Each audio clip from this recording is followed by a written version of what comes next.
Why don't we, oh, Paul just got muted, and so did Hope. I'm here. Perfect. So we can start a couple minutes early here. Why don't we start with just some intros with your guys' background? Let's go with Paul first, then Matt, Hope, and I can do myself.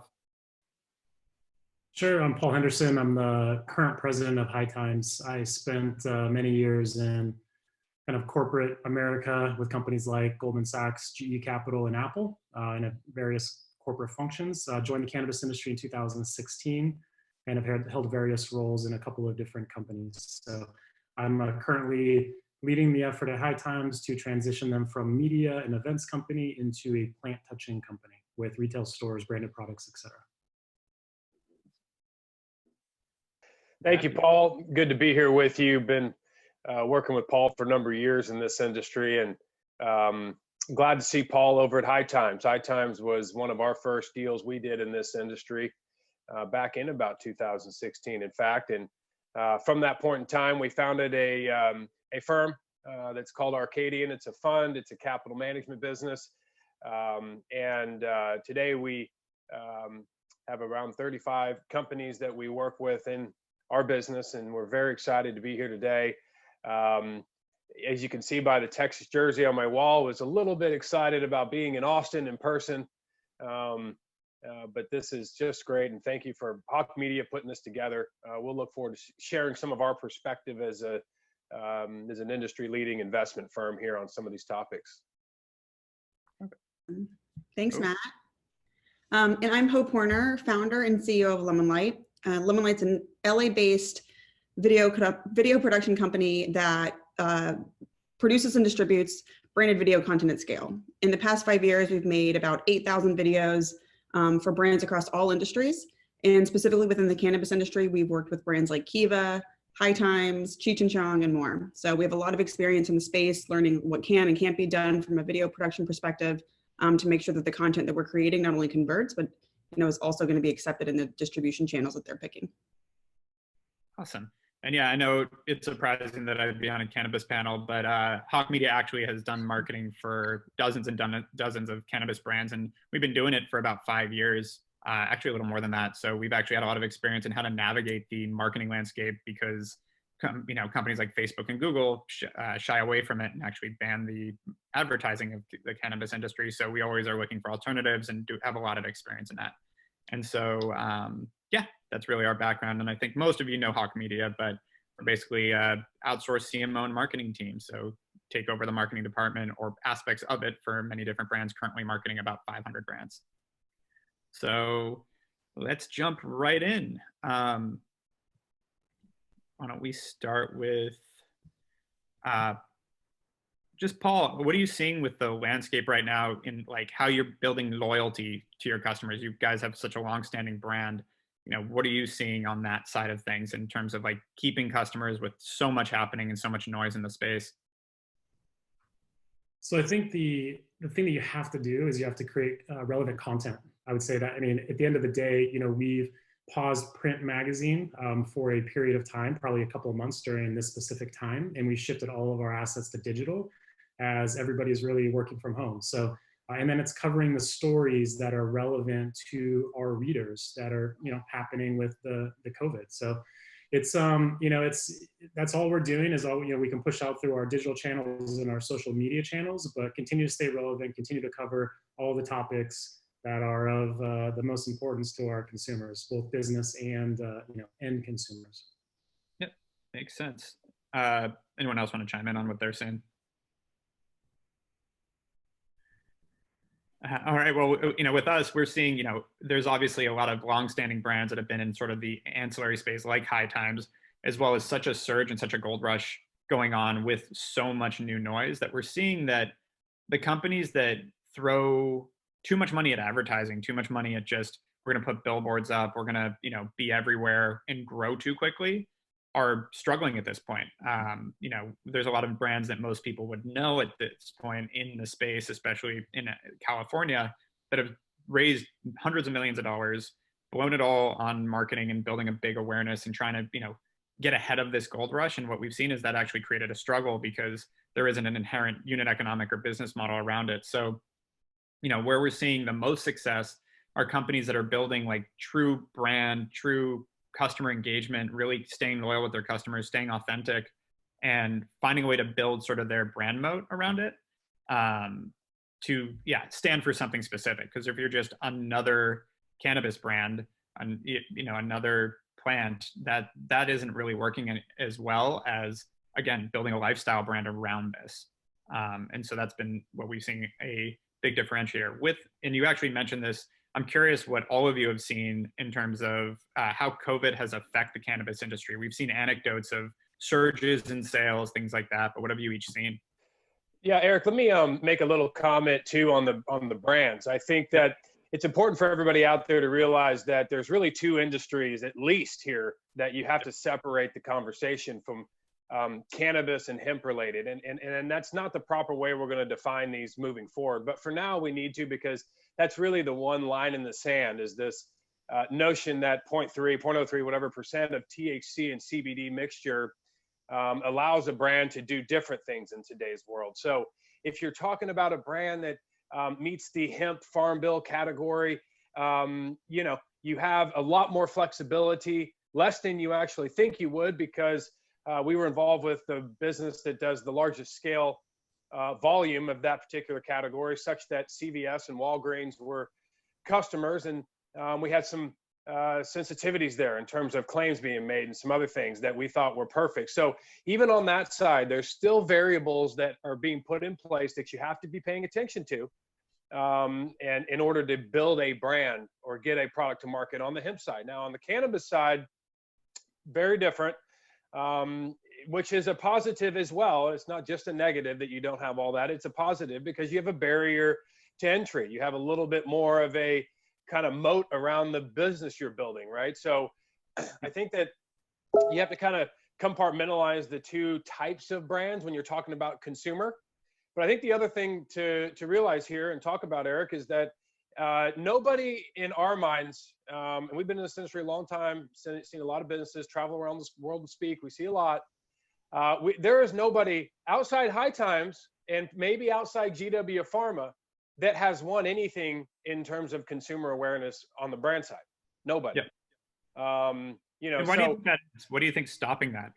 It's too early. It's too early. Yeah. There's not the ability to. You cannot have a brand that, if a Coca-Cola, for example, Eric, if you had a Coca-Cola in Los Angeles and you had that Coca-Cola in New York and it was a different experience, you would not be using that brand. Yep. And so you have to have consistency amongst the brand.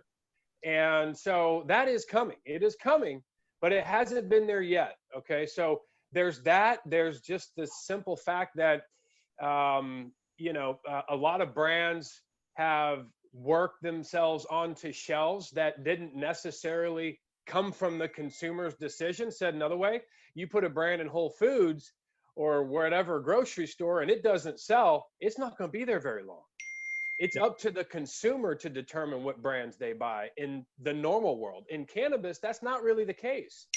They go to their local place, they have to get what is on their shelf, not sure how it got there, and the brands and the categories aren't properly defined yet. So there's a lot of reasons as to why nobody has won anything in the brand side. Again, outside High Times, 45 years on the media side, people recognize that brand. I think it's the most widely recognized business brand in the world of cannabis. There are personal brands. I think GW Pharma has a brand called Epidiolex that has FDA approvals, and that brand may have some things to say about winning a particular category. But today, massive opportunity on the brand side.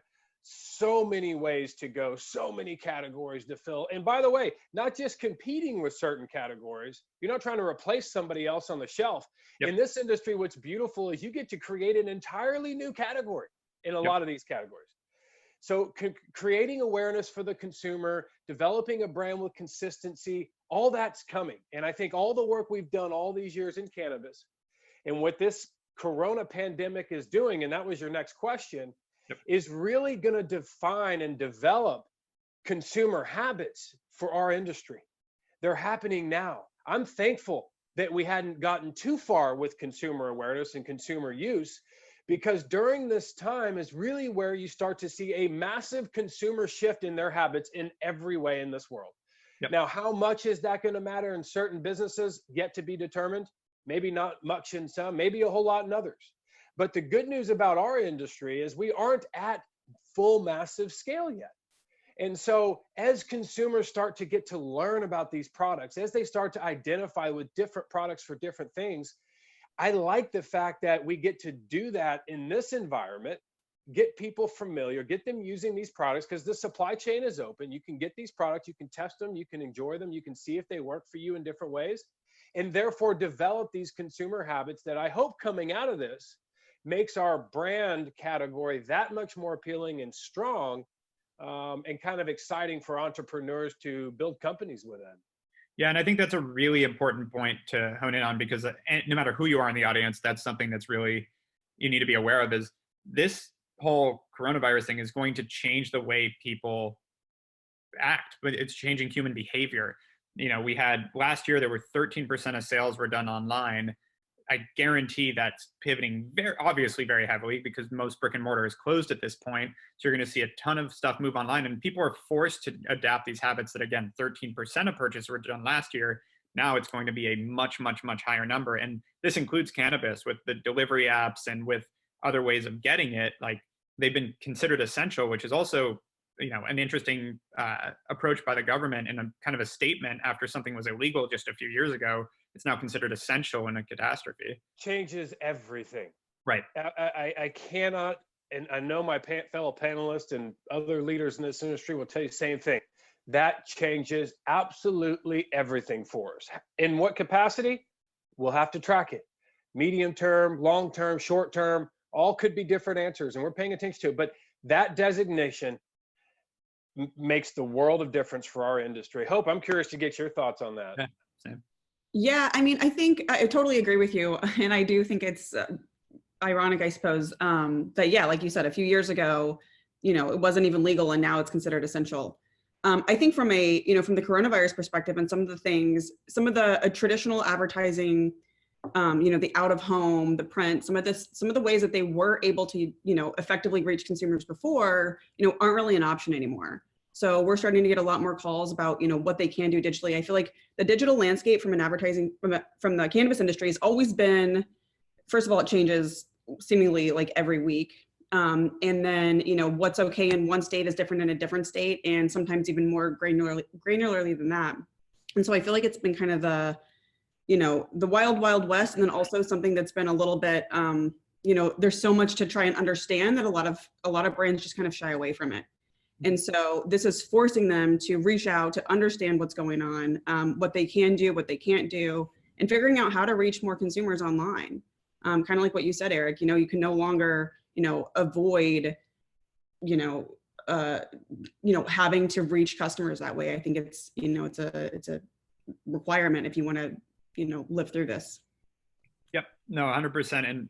And what's interesting, again, the original reason for this panel is you can't do the traditional things. You can't just go on Google and Google for, weed delivery and just get it. Like, it doesn't work that way. And so, just to dive into, I'd love everyone here, and I can start with what we're seeing is, and it kind of goes back to the idea of building a brand. Like, you have to build more of a tangible brand and something with consistency and something that people can talk about.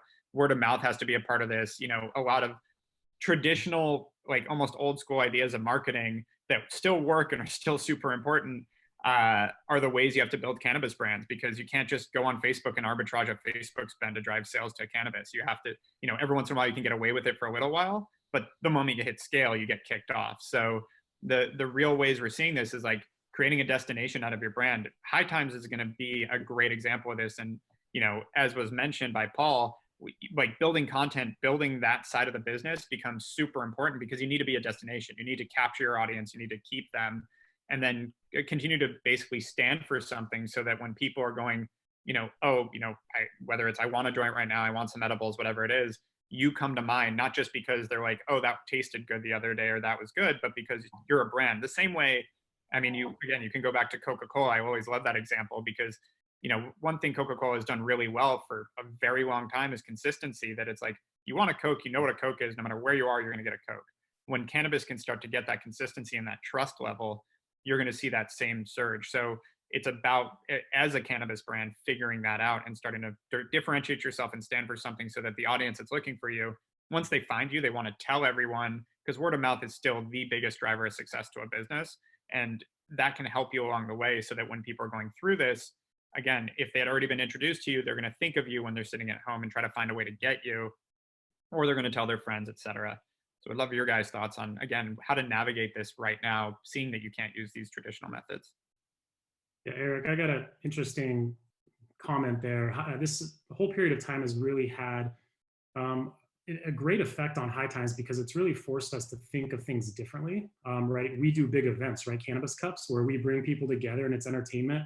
People are sharing joints, right? It's not exactly the great business model to be in during, coronavirus, right? So we started thinking about digital, virtual events kind of like this one. But one thing that we're doing on the brand side is we're actually holding the Cannabis Cup competition with a brand new People's Choice edition. So in the state of Oklahoma, we are actually going to the brands and saying, hey guys, you'll give us the product, but instead of breaking it down and giving it to connoisseur judges in the industry, we're breaking it down into grams, let's say for the flower category.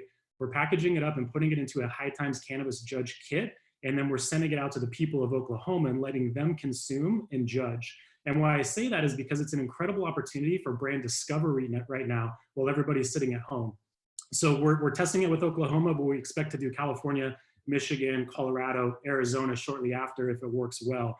But this is a time where it's non-traditional, right? But to get your brand in front of hundreds and hundreds of consumers that maybe wouldn't have bought your brand before, I think is a pretty cool, exercise. Yeah, that's awesome.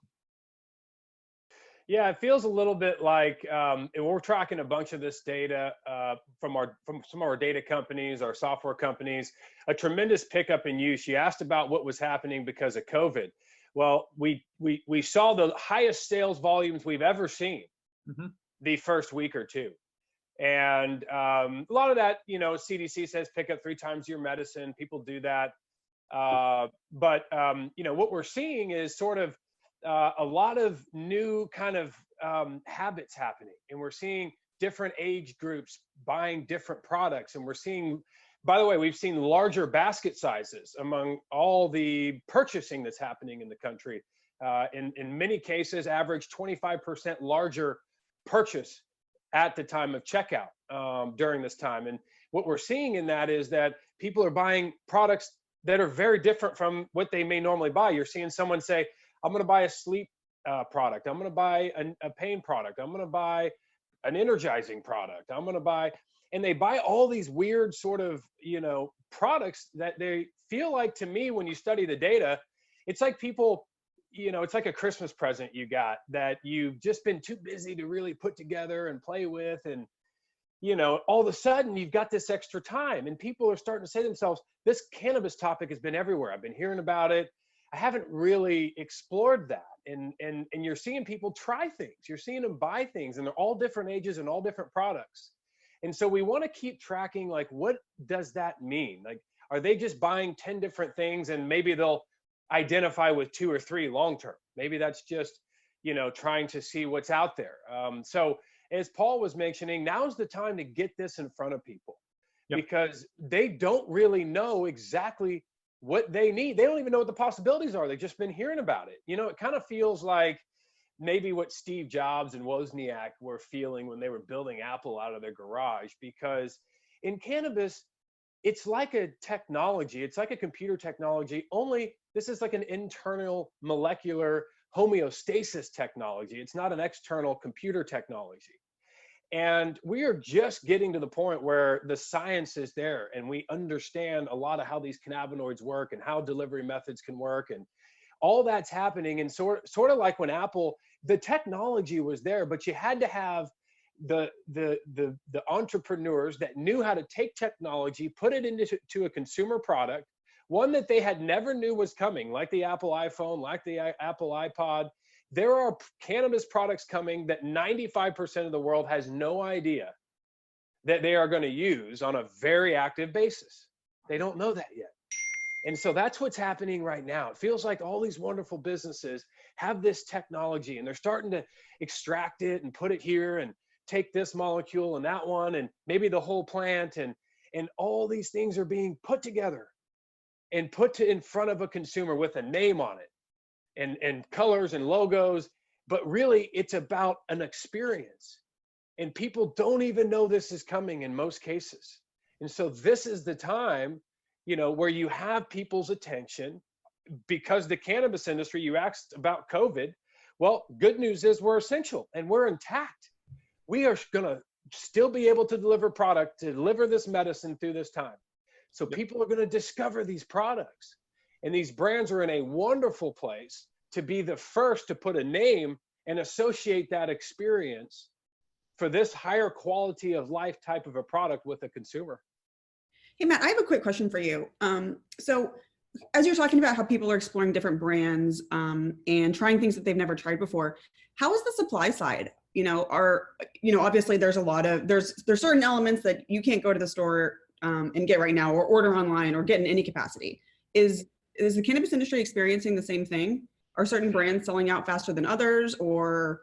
Not necessarily, Hope. I mean, the industry is not at scale like coffee or corn or something of that nature, where you have a massive demand all around the world. Now, we did $16.5 billion in legal cannabis related revenue last year, up 36% in 2019. Many people see the stocks, they think, oh my goodness, cannabis didn't do so well last year. That was just a public market recorrection of assets. The industry grew 36%, so we're very, very strong. I think the best performing industry in the world in terms of cash flow and assets creation. But people are discovering these things, and the supply chain is there.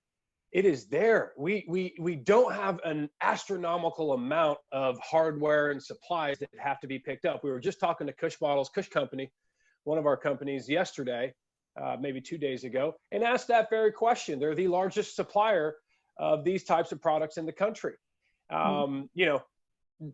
China had already went down for Chinese New Year when this happened to them. So you had already kind of forecasted, if you were picking up products from China, that you were going to have a little bit of a period of time with which you had to get more product than you needed ahead of time. And crazy enough, China's actually back to work right now. I mean, most of the factories, in fact. So people that had product coming from China are now able to get them. It's not necessarily that you can't get product from China. It's that the demand for many products in the US is down. Right. Fortunately for cannabis, we're up. So big companies that supply these products are telling us that they have the products they need, whether it be from China, or if they've had to pivot locally, there's still enough product to meet the demand, which is increasing, but we have it. A lot of plant came online over the last year, anticipating growth. And so whether it be hemp or cannabis, there's a lot of product out there that many people don't even know are online, just coming online. So we're fine there. So I think we're okay with that. The issue is getting people the product in maybe a different way, although you can still do curbside pickup in most places. People are preferring to have product delivered in a lot of ways. So you're starting to see businesses shift demand to delivering versus as much pickup. So that's really where the game right now is. Okay, there's demand. People want this more than ever. How do we get it to them? And in every state and every city, that seems to change a little bit. Yeah. Quick reminder, guys, that I do see some questions coming in. Make sure to get on Twitter and hashtag QCon, QCon. We have a few questions I've already got, but I just want to make sure everyone gets their chance. Keep going. Go ahead, Hope. No, that's great information. I was curious about that in general, and then just, how it was affecting. And, sometimes the lack of supply in other industries can create a lot of interest in, substitutions. And so I think it's great that, people are actively trying new things. That makes perfect sense at this time, that people are, kind of going those methods. And then, like you said, too, the brands themselves are starting to look for other ways to connect and to get the product in consumers' hands. Well, I'm curious about the growing side, because one interesting shift I've seen is other countries are starting to get on board too. Other countries are starting to legalize it in certain areas. And honestly, and this goes similar, you mentioned the Chinese New Year and how much manufacturing we do in China. Like, from a growth perspective, looking at Latin America, et cetera, when they start to open up their farms, it seems like that would honestly negatively impact a lot of the people that have invested heavily in the infrastructure and farm side of things here. So I'm curious what you guys across the board think of that. And Paul, it sounds like you got something. I think Paul would have a good answer on that. Yeah, so it's real, but it's going to take a long time, right? So if you're talking about the hemp industry, if you're talking about hemp CBD, then yeah, I would be concerned if I planted a lot of hemp in a US state, simply because I'm heavily involved in Colombia, and not through High Times, but through something else. And you know, the labor is incredibly inexpensive. The land is inexpensive. They have an agricultural based economy, right, with sugarcane and rice. And so they do things that scale incredibly well, coffee, for example. And so if you're growing thousands of acres, harvesting and you know, extracting and shipping that around the world without issue, then yeah, the low price is going to win, and commodity is going to go to the low cost producer. That's going to be a Latin American country most likely. If you're talking about kind of the THC world, you know, they are allowing psychoactive growing in places like Colombia, but it's incredibly restrictive. And even if Colombia says, yes, you can export this, you still have to have a license to import it into the country that you're sending it to. And that's incredibly difficult. So if you're really thinking about, you know, the special interests in the United States, like really are states or even the federal government going to allow the importation of THC from Colombia? Probably not, or if they do, it might be a decade away. So it just kind of depends on what you're looking at, what piece, as Matt talked about, the different pieces as we talked about CBD, hemp CBD versus THC. But yeah, over time, with this really becomes a wide open kind of commodity-based inputs type industry, then yeah, the production is going to flow to low-cost production centers. Got it.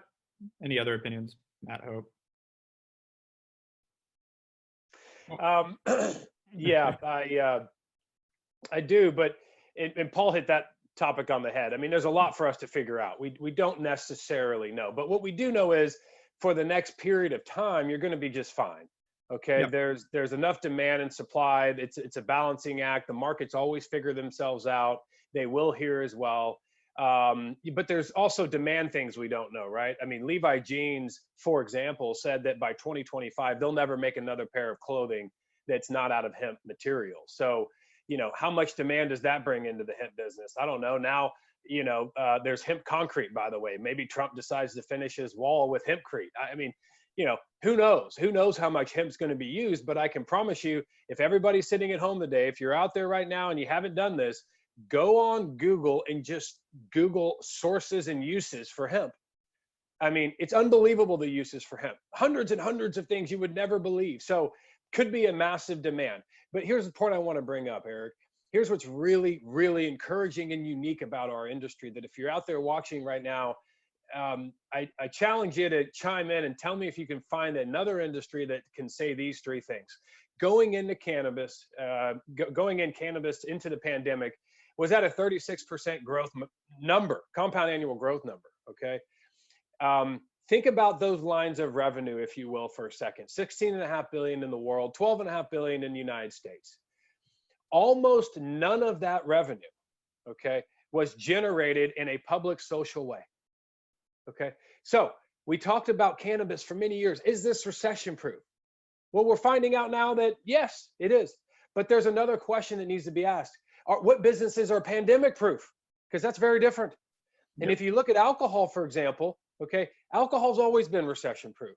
But in a pandemic, alcohol, and I haven't looked at the best numbers, but theoretically, 85 to 87% of the places that alcohol generates revenue is gone.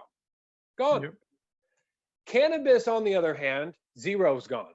Now, not totally zero, because some states that have only rec or rec and medical, you're going to see a little bit of the rec licenses maybe go away. But the reality is 42 states or whatever, 80% of the country is in a medical state. You can get your license. If you're watching this now, go online, find a way to buy your license. You can do it. Cost you $100, and you can get product delivered. But the answer is, cannabis, okay, is an industry where we're having tremendous growth, maybe better than anybody, going into the pandemic. In the pandemic, number two, we have all those same lines open for the most part, haven't lost very many. And then post-pandemic, same exact lines of revenue, okay? So you look at a business like Zoom. We're all on Zoom right now, massive uptick in business. But what happens when things go back to normal, or whenever that may be the case? Yep. I want to see Paul in person. I want to see Hope. I want to see Eric. I want to sit and hug you. We all do. We all need that. So you're not going to be using Zoom as much. Maybe there will be increase, maybe 10% more than it was in January, next January. but it won't be the amount of use that's happening now. So you have people go back to normal. In cannabis, you don't get to go back to normal. The same lines of revenue are available to you before, during, and after the pandemic until that rule changes. I think we're the only industry in the world that can say that, and that's why we're thriving. And I love that you bring that up. You brought up some very good points here that I want to make sure the audience is connecting. Like, we're talking about cannabis, but this is applying to everything in terms of, you know, overnight, a month ago or so, every business had to shift their strategy. Every business had to figure out, you know, whether it's messaging, whether it's how you're delivering your product, whatever. Everyone had to figure out something different and had to change the way they were doing things, including Hawke Media. The reason this whole conference came to be was because I came in about a month ago and went, every conference I was planning on going to was canceled. All my friends, the same thing. This is a big way we do business and learn. So what can we do to replace it? And then things started to progress. We realized that we really needed to talk about how to adapt. And so all the things that cannabis has had to do in its own right are things that now every business is having to think through. How do we do things differently? And it's something we've talked a lot about, is like every company's a startup again. And if you're already a startup, this should just be par for the course. Like, oh, we just got to shift our distribution model, our supply chain. Like, everyone's had to do that runs a company at some point.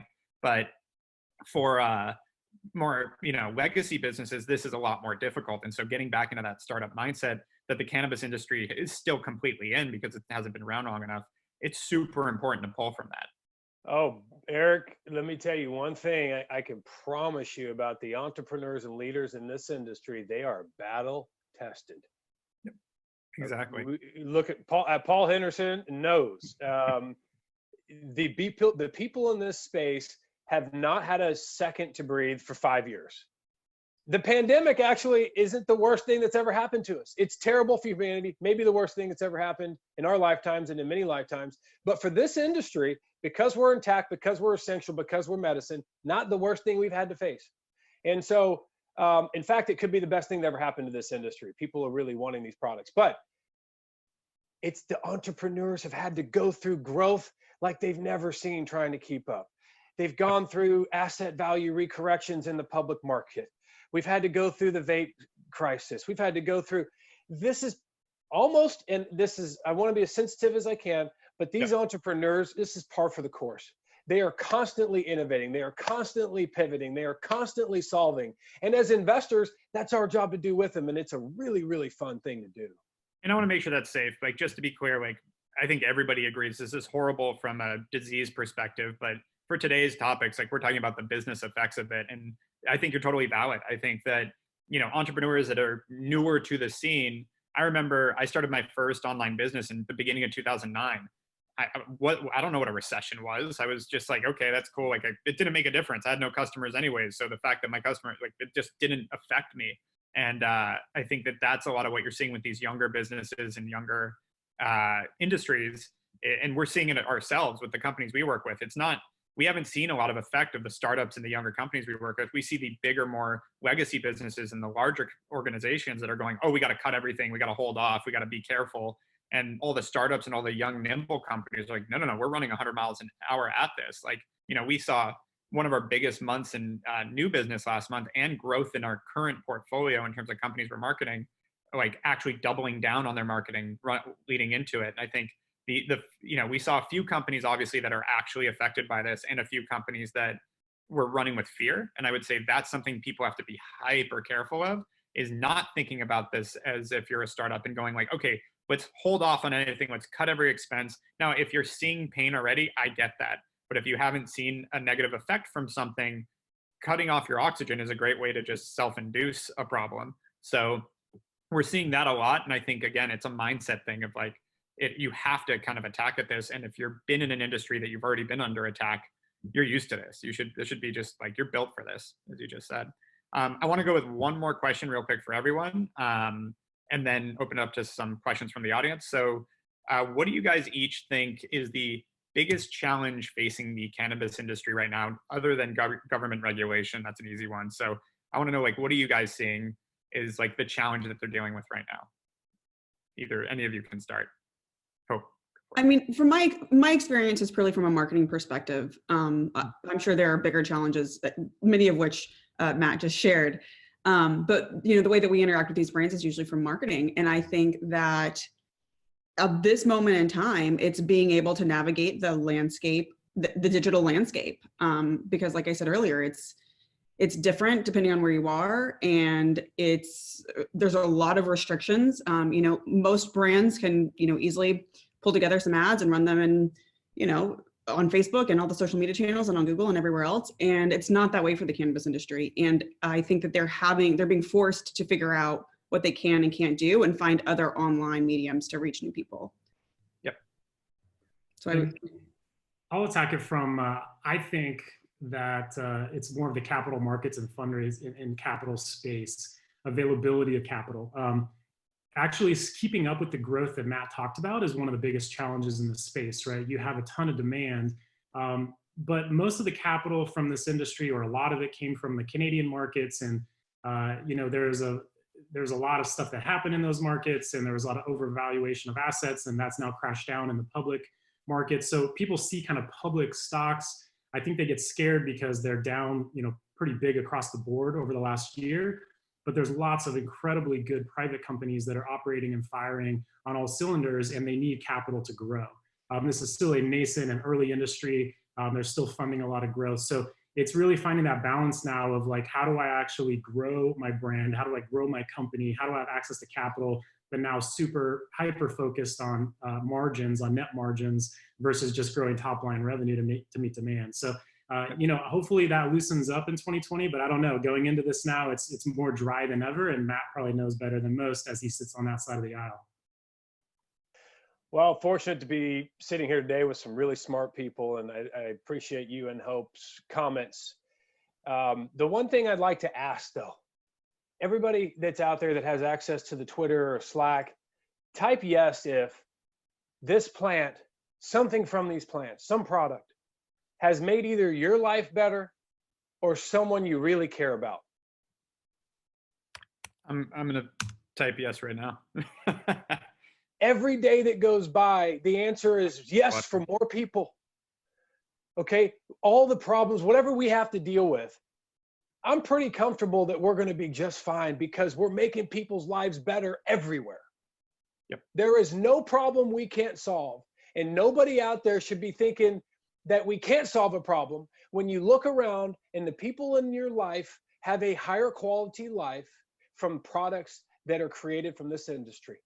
I promise you we can get through anything with that being the case. I will tell you that if I had to put on my hat, and I'd agree with Paul, the next biggest challenge is the grass tops. We have grassroots like you wouldn't believe. Grassroots campaign has been going on for a very, very long time. We now are at the final stages, in my opinion, in Arcadian's opinion. We need to get the grass tops in. And for that to happen, an industry has to be big enough, to get the biggest Fortune 500 companies, the big banks, the big asset allocators. But you also have to be priced right. And fortunately, going into Corona, we have both. We're big enough, and we spent 9 months in the public side, at least, revaluing a lot of these assets. So I thought it would take post-presidential election, to be honest with you, that you would see the need for alternative assets to generate yield for major asset allocators. Now this happened even sooner. It was the longest bull run in history. Okay, now you had the inflection point. You've got your opportunity. This industry is ready to come out of this and thrive. So please be encouraged if you're out there working in this space. The time is now. This is your moment. People want to be healthy. They're looking for things like this. And from the top, we're about to get their support too. Paul just talked about it. Across every public cannabis company, I think you're still less than 3 or 4% institutional support on the cap table. For an industry to get where it needs to go, to be institutional, to be very large, you're going to need more than that. Fortunately, you have companies like High Times getting ready to list on a US major public market as a major brand. It's going to change everything. Essential changed everything. Having an institutional access is going to change everything. Feels like there's a little crack in the dam, and it gets a little bigger every day. It's a little bigger every day. And now with the governments needing tax revenue, and they need to create jobs, and people want this product more than ever, they need it. And major asset allocators need this category to make up some of the yield they're going to lose in their traditional portfolio. Yep. Okay, so you do two things. You lean in and you buy Microsoft and Apple. You buy whoever the biggest companies are at the bottom. Okay, I get that. I'm not a stock guy. I'm not a public market guy. But the majority of those are going to be unstable, and you're going to look in your alternative assets. And so when you see these big pharma, big banks, big whoever trying to make sure that across the board they end years in good numbers, I think this is a category in the alternatives that they can't ignore, and people want it. And thankfully, people are being heard more than ever in this world. And I'm just glad to be a part of that journey with the rest of you.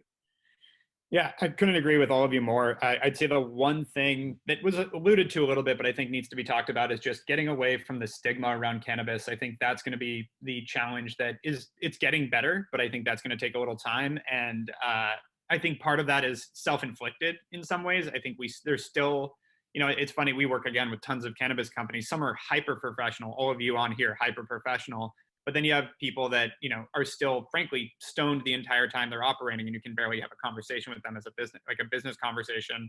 And it's ironic to me. Like, I understand the want to use your stuff and like try it out and, partake. But the idea of going to work, and smoking a ton before going to work is probably not the best idea. Just like if you work in the alcohol business and you show up drunk to a meeting, just because you're selling the product doesn't mean you should always be ingesting it to a point that you can't function.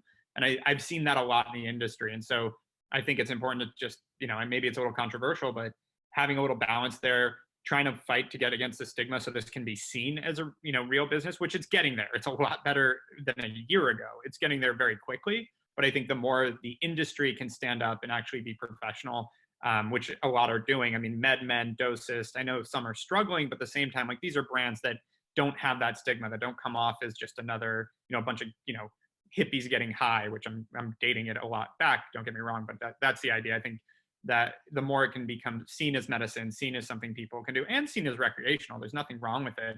But I think if the entire alcohol industry was all about just being hammered, it'd have a similar stigma. So I think that the more you can get away from that, that's important. We only have 6 minutes, so I do want to jump into questions.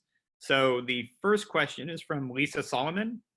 420 is usually about big fun events. As we go into 420 in a quarantine, how do you suggest brands that take advantage without an in-person event? I'm going to throw this to Paul to start. I think Paul's got a good one. Yeah.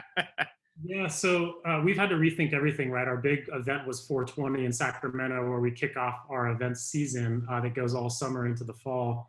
Obviously, that's on pause. We don't know when that'll come back. We're looking at Labor Day in the Bay Area, but even then, we're not sure with changing consumer behaviors how many people will attend, right? So we've been rethinking this. We're actually putting together a virtual 420 that's going to last 8 hours. We're bringing in celebrities to perform. We're doing cooking shows, demonstrations. We're doing comedy. So it's going to be virtual, just like this, kind of Zoom-ish type conference. People can come in for free, check it out. We will be working with a handful of brands during sponsorship, or people that can go in and interact directly with the brands in virtual rooms. So, I say that that's a really big positive for us, because it's something we've been thinking about anyway. There's no borders, right? That can be anybody around the globe joining that. We've been thinking about it, but this really forced us to move in that direction. So we'll see, but that's going to be on 420. We're excited to announce that. You'll see more coming soon. Awesome. And that great point there. So next question is from Hope. What do you? Okay. Oh, sorry. I was going to ask what she's seeing out there in that capacity. Good point. I mean, I can't top what Paul said. I think a virtual party with cooking and comedy and music for free with people all over the world for 8 hours sounds pretty good to me. Yep. It's a good way to celebrate. I've had a lot of fun with Zoom parties over the weekends. I think these Zoom parties, they're going to get people are going to get worn out on them, but for the time being, my birthday's in November. I think I'm throwing a Zoom party regardless of what happens. The next question is from Leanne Daly. What is the industry doing to mitigate risks such as mental health breakdowns of underage users? I'm going to go with Matt. Well, I think you look at the age limit for alcohol, 21, tobacco, 18. These are also because people tend to be more mature when they get a little bit older in life.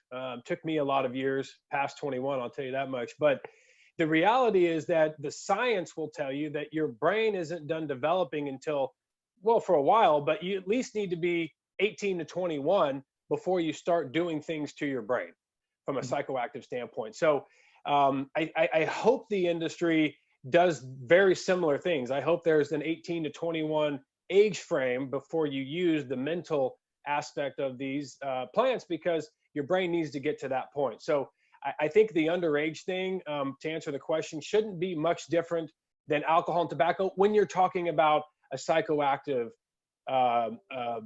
product. Keep in mind, and this is something you talk about, Eric, I'll say it real quickly, Eric, only 7% of the world has or probably will be a cannabis flower user. Some countries 2%, some 14%, it depends, but this plant's been around for tens of thousands of years in that form. The real thing is about the other 93% of the world. They're not going to use flower, and they don't need to. It's about all these other products that don't have psychoactive components, that are good for the body, that are good for internal homeostasis. So it depends on the product to give you the answer. But if you're talking about something that alters the brain really needs to be more developed before any product alters the brain. Doesn't matter the industry. And I commend you for saying that. I mean, I think it's important. The responsible side of this is hyper important. And yeah, no altering the brain at a young age. We got time for probably one or two more questions. The next one, Owen Bollinger for Paul. Why are you abandoning print? We are reading more than ever. So, whatever you can share in terms of that strategy. Yeah, sorry, not abandoning. I want to be super clear. We just paused it for the month or two because of the publishing companies and everybody dealing with the effects of New York City, right? It's shutting down the office out there. It's just made things easier, but we will never abandon print. High Times is a staple that needs to be on coffee tables for decades to come. Awesome. All right, so we do have time for one more question, which is, how do you respond to people who are from overseas or non-legalized countries come and request or just be curious about cannabis from Digital Freestyle? So any advice on someone? I would say, like, from what I've seen, I think it's fine. Like, if someone flies into LA and is not a resident, you can still buy cannabis here. I'm almost correct. Oh, right? yeah. No, we're seeing that a lot. I mean, and that's something that from a data standpoint, we track quite a bit. The answer is, if you look at Canada, Canada's a legal country, 38 million people, not a lot of tourism. So it's a good market, but that's the market. If you look at California, I'm just throwing numbers around, I'm not entirely sure, around 38 million as well. But you have, 300 million people here a year? Okay, so the opportunity to sell product here is astronomically larger than an entire country. And so as those people come into to California, all you have to do is be 21. I mean, you can go anywhere and buy this product, experience it. And so California is one of the reasons why the answer to that question is such a big market. In fact, 4.5 billion of the 16 billion in the world is California. So people are coming here. It's not just the 38 million people, it's the hundreds of millions more that are here on an annual basis that are buying and experiencing these products. All right, well, guys, that brings us to our time. Thank you so much. This was awesome. You guys are brilliant and, legends in your own industry. And thank you again for joining us. Collaborate, everybody. Collaborate. We're stronger together. And feel free to jump in Slack. I'm sure some of you will be hanging out if you guys have questions. That cannabis room is going off, so feel free. Thanks. All right.